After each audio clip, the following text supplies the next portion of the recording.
You've got a red carpet rolled out on a U.S. military base, a surprise meeting between two of the most powerful leaders on the planet. And right in the middle of it all, a war that just won't end. This is the story of the Alaska Summit, a really high-stakes meeting where the real battle wasn't just for peace, but for who controlled the narrative. So what really went down in that remote corner of the world? I mean, was this a genuine attempt to stop the fighting, or was it just a masterclass in political theater? That is the big question we're unpacking today. Okay, so to really get a handle on the summit, we first have to understand the problem it was supposed to solve. And that is a brutal, deeply entrenched war with a long and, honestly, a very painful history. Yeah, this wasn't some new conflict that just popped up. It really kicked off way back in 2014 with the annexation of Crimea. And after years of failed peace deals and just this grinding warfare, the 2022 invasion created the stalemate this summit was supposedly meant to address. So why did it even come to this? Well, there's no single simple answer. It's more like a whole stack of reasons built up over years and years. You know, everything from securing strategic military assets like the Black Sea Fleet to pushing back against what Moscow saw as NATO getting too close, and of course, the total collapse of a super fragile peace process. It's this really complex mix that set the stage for the full-on invasion. And that brings us to the gambit. With the war raging, the White House suddenly announces a surprise summit on U.S. soil, in Alaska of all places. It was a high-risk, high-reward move that, you can bet, captured the entire world's attention. From the very beginning, this whole thing was just a masterclass in political theater. Seriously, every detail, every symbol, it was all designed to send a message. You could argue the choreography was even more important than the actual conversation. And the optics were, well, they were truly jarring. Just picture this. Vladimir Putin, the man who launched the biggest war in Europe since World War II, steps onto a red carpet on American soil, and he's greeted with applause from the U.S. president. That's a moment that sent absolute shockwaves through diplomatic circles. And the signals started even before the planes touched down. Russia's foreign minister shows up wearing a sweatshirt with USSR in Cyrillic letters right across the chest. Now, come on, that's not a fashion statement. It was a deliberate, totally provocative nod to the Soviet Union, signaling Russia's view of its historical sphere of influence. So you have this really strange thing going on. On one hand, you've got the red carpet and the handshakes, a clear show of respect.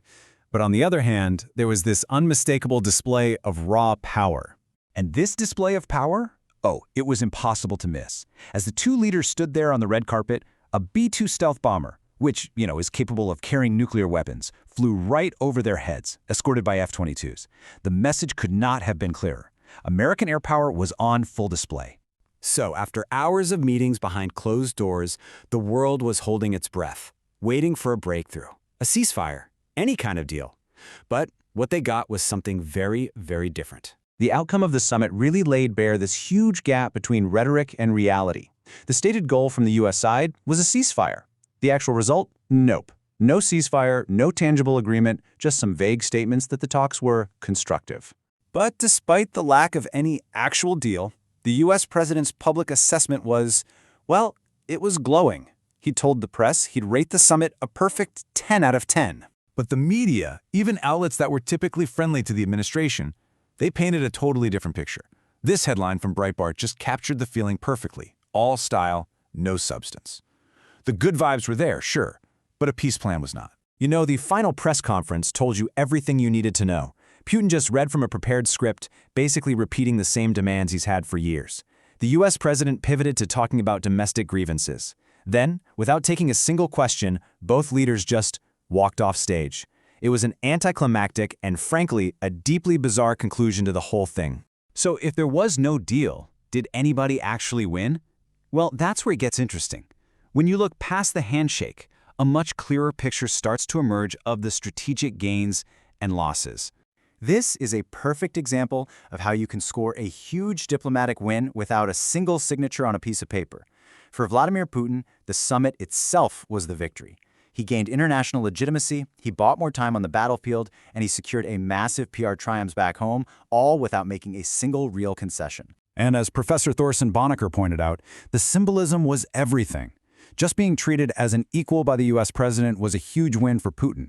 It's something that helps him project strength, both at home and to his allies abroad. But for Ukraine and its European allies, this summit created a whole new set of problems. Suddenly, all the pressure was on them. With the U.S. seeming to take a step back, the burden of finding a path to peace and paying for it looked like it was shifting squarely onto their shoulders. And this shift in responsibility wasn't just implied, it was made totally explicit by the president himself in an interview right after the summit. It put Kyiv in an incredibly difficult position. The summit might be over, but its shockwaves are absolutely still being felt. So, where does this leave all the key players right now? There are a few key things we all need to be watching. First, will another broader summit that actually includes Ukraine ever happen? Can European nations realistically step up and provide the security guarantees Ukraine needs? And maybe the biggest question of all, can the West's industrial base actually keep up with Russia's war economy? These are the questions that are going to define the next phase of this conflict. At the end of the day, the Alaska summit was a masterclass in narrative warfare. It absolutely succeeded in changing the conversation, shifting pressure, and creating the appearance of progress. But on the battlefields of Ukraine, the grim reality of the war, that remains unchanged. And that leaves us with this final, kind of unsettling question. The summit has shown us that handshakes and photo ops can be just as powerful as tanks and missiles. So, in this new era of high-stakes diplomacy and symbolic power plays, what does the future actually hold for the security of an entire continent?